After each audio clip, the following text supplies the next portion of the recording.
Guys, this is Neetu signing in as the happy tour. Now the question is, how do you pronounce this word hippopotamus? A lot of people say hippopotamus. Now that becomes incorrect. Though again, only if you're talking in a professional environment. It's either hippopotamus, which is the American way of saying it, or it's hippopotamus. So when the people in the UK speak, they give a lot of importance to their t. So they would say hippopotamus. However, in the US, they would say hippopotamus. So the t becomes a little bit of slight d. But the question is, the point is that it is the part of the word that is stressed is hippopotamus. So when you say hippopotamus, you're stressing on ta, which is incorrect. So this particular word has 5 parts.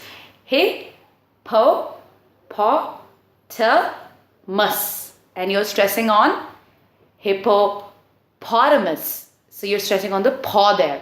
Now what I usually do is whenever I am learning a new word in which I don't know how to pronounce, or if I've been pronouncing something incorrectly for so many months, it's very difficult to change your pronunciation.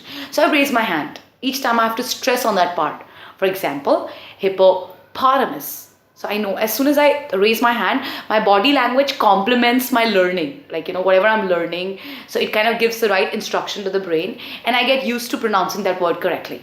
So try saying it like hippopotamus. In case you say hippopotamus. If you say hippopotamus or if you say hippopotamus, both are correct. And on this note, this is Neetu signing off as the happy tour. Take care. Bye-bye.